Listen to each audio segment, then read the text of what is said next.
Hello, I'm Emily Falcon. I have remarried the second husband, John, who has remarried the second wife, Madison, with whom they are preparing for their son's wedding.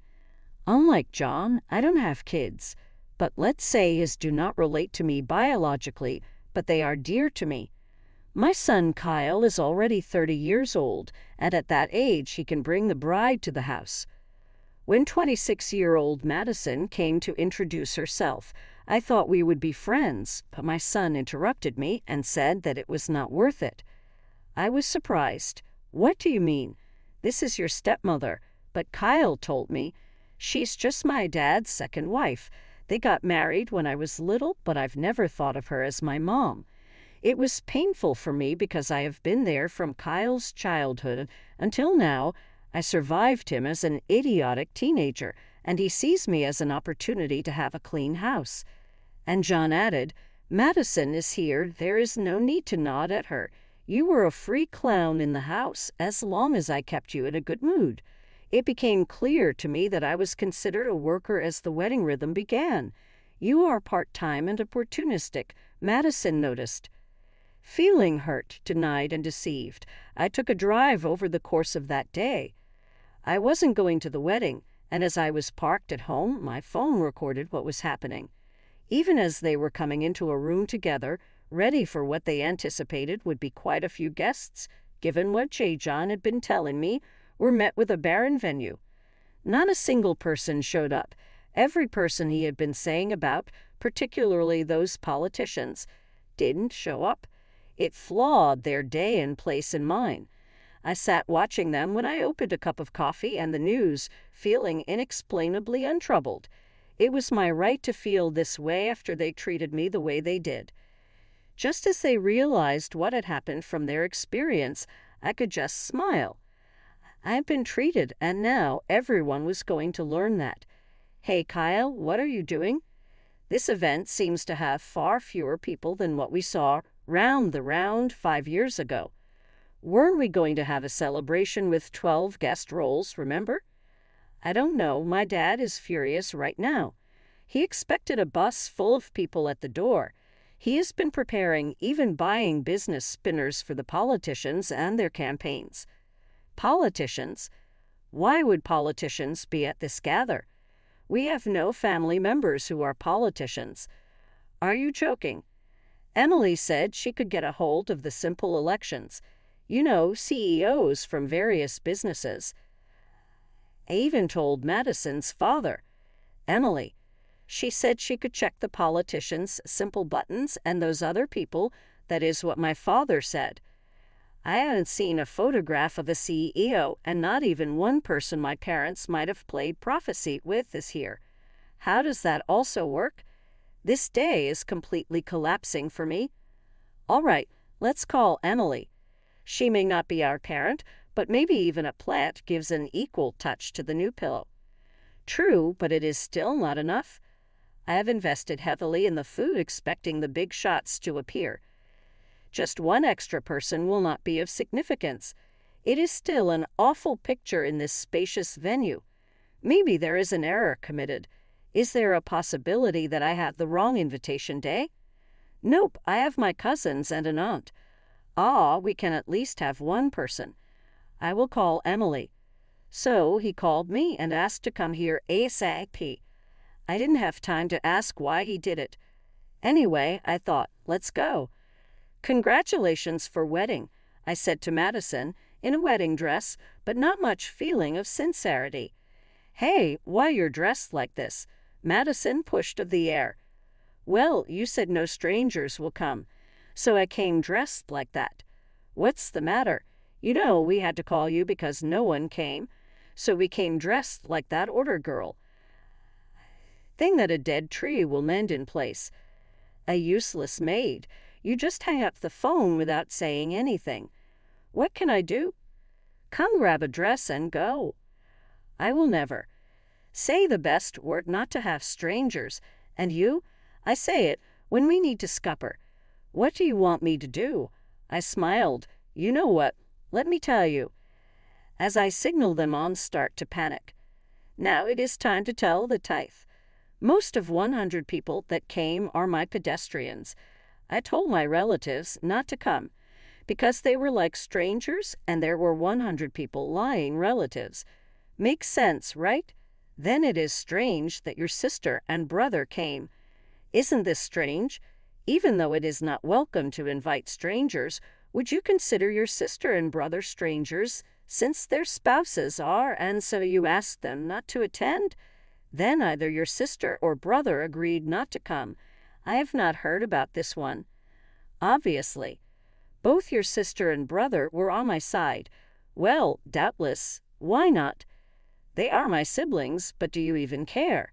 Have you ever helped them? Indeed, it is true that they also borrowed money from you, but you did not let them stay and turn down help, saying you are a part of a low-income family and blamed them to borrow a big sum of money from loan sharks. It is very unlike you, as even where you need to follow formality to reject others, you were very rude to them, but it was a waste of time. That is why your siblings decided not to attend this reception. But corporates, they won't come even if you wait. Why? Kyle's company is related to my work, so they decided not to come once they found out I will not attend the reception or the wedding. They told me people could not give them back. They could not come to the ceremony. Why would they even come up with this?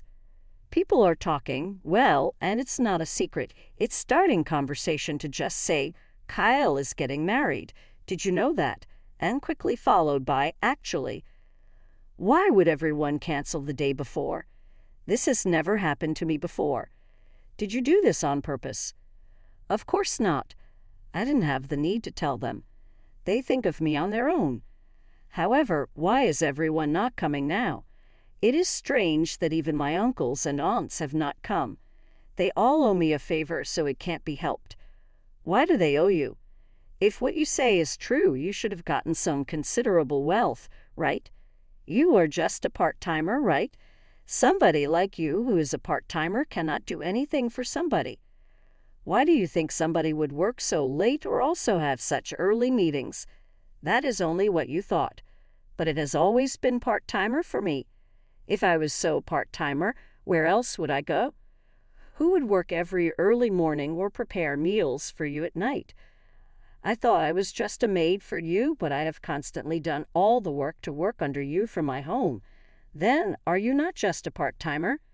CEO, you should have told me so early. Just a slight resistance. What would you have done if I said I was a CEO? Would you have continued to financially support me and just have had fun with me, ordering me to do all the cleaning for you? But you could have found me suspicious, so I remained silent. I'll properly reconsider. Call everyone back. Oh no, you prohibited strangers, didn't you? Nonetheless, as you call everyone, not everyone has the time. If we don't do it, my son will be ridiculed. You caused this, so gather 100 people. While John was ranting, my parents suddenly came. What is happening? John was blushing, and my parents stood up. Ah, Kyle, the seats are almost empty. Why did you prepare for 100 people? My relatives say that they have not seen such a disgraceful wedding. It was family. Why were you bragging about a big rival then? It's shameful for me. I didn't mean for it to be like this. You must have known that more people would come than the check marks on the invitation. If that was the case, you guys should have increased our numbers, I suppose. What about the politicians and big company CEOs? Everyone was envious. They thought that such people would come, so everyone kept saying that I was marrying a big guy. This is all the more embarrassing. No, Mr. Smith, it's not like that. John, that's not what you said in your message. How could you have us go through all of this? Please, Father, please don't be angry. You know, I told you I won't let any liars marry my daughter in my lifetime, so forget this engagement. Mister, it was a joke. I know 100 people wouldn't come. Calm down. Son, don't say it's because of you. It's her fault. Her. All because of this maid. You gathered 100 maids. Your actions have affected Madison's father, too. What are you going to do?" "Us is Mrs. Emily Falcon, the CEO." "Emily Falcon, CEO? You mean Kyle's mother?" A maid. At that time, my mother seized the opportunity and turned it into a nasty incident. Yes, I used to be Kyle's mother, but when they came to introduce themselves for the marriage, I was demoted to a maid. That's why I didn't attend the meeting." "Gethish code." "What do you mean? How could you say this? How could you say such absurd things to a person whose character is Mrs. Emily Falcon?" I was also surprised. "But apparently, he is not my son. It is a shame. That is ridiculous. It can't be helped. It is normal for someone not to see a stepmother as their mother. That is unbelievable. It is an unbelievable fortune to have Mrs. Emily Falcon as a mother. I mentioned that the engagement was canceled earlier, but if that means being able to get close to you, please do not cancel. You may continue. But I will soon be divorced, so Kyle will probably be a stranger." "What? Why the sudden divorce?" I said, "I'm a stranger after all." "No, that can't be. Are you joking? Madison told me that strangers break everything, and strangers shouldn't attend. It's better to have no one to help you." Madison said this wedding was planned as a place where many industry people could be invited, but at Madison's request, I canceled all of them, thus all of these vacated seats. "What?" "Well, that's sufficient. I was going to follow Madison's orders." Madison said, "Did you just say that she was a stranger?" "Ah, Kyle and John said she was an ordinary maid. What do you want to talk about when you're in front of such a big shot? So go ahead and marry, but I don't think I can trust a person who raises such a child. Then you have to reconsider our contract." "What? That's to be expected. Hey, let's think about this one more time. I know we're more or less done, but truthfully, I'm also at fault here. After all, who's to blame for this terrible offspring we've created? I've got big shoes to fill in that regard. But hold on a sec before we unplug this bad marriage and make it official. Consider this. If we stick around, we'll eventually become married-in-law, whatever the hell that is. It's weird, but my point is I get it. But let's say we call thing off. Our whole company's going to go down with ship. Madison, you've got to get over yourself and apologize to Mrs. Emily Falcon," she said with a laugh. "I know, that must have hurt, but if you won't do it, we're done." Madison mumbled sorry on her lips in front of all the people. It was brutal. "And there is Mum standing here," she continued, and watching Madison trying to apologize, but maybe it was a good thing. "Wait, do you think that you are a stranger to me?" Awkward. "Hold up, if this marriage is going to happen, I could become the next CEO of a small company." "Wait, Madison's father is not a big CEO. And don't get me started on Madison. She behaves like she's too good to do anything. I thought that in a month of marriage, she would get more responsible, but she is still lying in luxury. Hold up, we need Mrs. Emily Falcon to survive. Like right now, we practically beg her to help us, but bankruptcy is looming. But of course, Mrs. Emily Falcon say no. There is too much drama, and she is not going to be friends with us. Can you blame her? So wedding is off. The front door was not even open yet, and I was already preparing my luggage to go. John calls me, almost crying, and I'm like, fine, honestly, it's cool with me. Not John. He is all about apologies now, but the divorce papers are already on the desk. Hold up, I didn't mean we were strangers. But you know it happens, and what can you do, right? Now John wants to slap me on the back with the let's start anew, I love you bullshit. It's all too little, too late, don't you think, man? You can't just turn the light switch off overnight and choose which approach to take. But this is where the truth really gets interesting. Our son's marriage is non-existent. What the heck, and it's all my fault? This is the final turn of events in this plot. If we were having a nice wedding feast and enjoying our honeymoon by now, that would be incentive. Here we are, neck deep in these complications. I didn't do anything wrong. All we did was talk the truth. You're back to blaming others, huh? Next, only my begging you to get a divorce might persuade you, but I have one serious card up my sleeve. What if our shopkeeper users began talking crap about his job as CEO because he thought he was better than everyone else? You didn't think of beginning over until you found out I held the reins at a massive organization. Then you realized what an extremely ridiculous error that truly was. There are a few categories of customers, but let me point out one thing. Every important CEO has a successor, right? So if Kyle desires to participate in the company and eventually take over as CEO, why not allow it? But that's bolstering. You see, what about Kyle's abilities to run your organization for a second? Do you believe he's going to destroy it in a few months? You're mistaken. What if he demonstrates just how wrong you are right now? What is this? Kyle knows he will never be capable of running the country, and you know this as well. Why did he leave his current position? Because he felt he didn't need to work for his mother anymore, even if it was only for half the regular salary. His work, his duty, he had to run away from it. Run to help his mother? It is for the best, despite the fact that you and I are divorcing. But we're not divorced yet. He's still your son. But I ordered the lawyers a long time ago. Your ex-husband said something to me, but I didn't even listen. Just hung up and blocked him for good. Then it was necessary to end a dispute about who will pay the penalty for the ruined wedding.